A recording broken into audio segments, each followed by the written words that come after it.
लागे मिजाज आज सही नहीं है, महल मठाई तो दही नहीं है। लागे मिजाज आज सही नहीं है, महल मठाई तो दही नहीं है। पानी में चीनी जैसे भोले राजा जी, भोले राजा जी।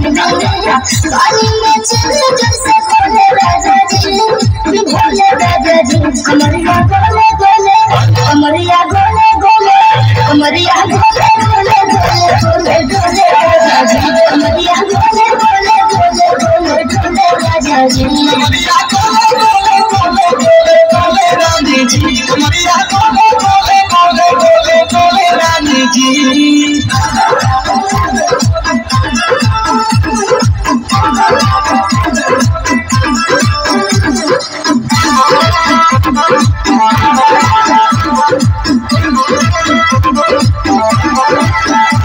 लागलो ऐठे कोहरा में बैठे करे करे जा धक्का धक बोझे झूठे की जाला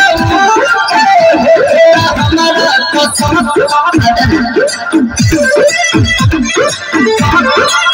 सुनाया जी सन्ना दवा हमरे जी सन्ना डाक दे दो जाके मेरे जी सन्ना बात को मीठे मीठे बोले राजा जी, बोले राजा जी।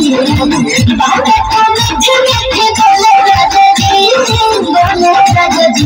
कमरिया बोले बोले, कमरिया बोले बोले, कमरिया बोले बोले बोले बोले बोले राजा जी। कमरिया बोले बोले बोले बोले बोले राजा जी। कमरिया गोले गोले गोले गोले रानी जी, कमरिया गोले गोले गोले गोले गोले रानी जी।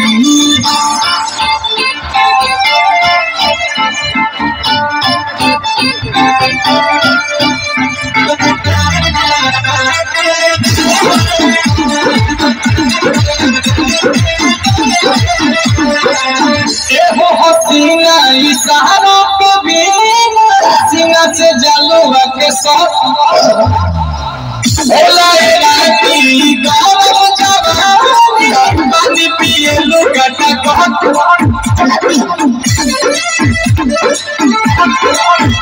या कमरे में चलो जरा सा बोलो, तुम हो सीधे साधे तुम्हें पूछो मत चलो। राजा जी,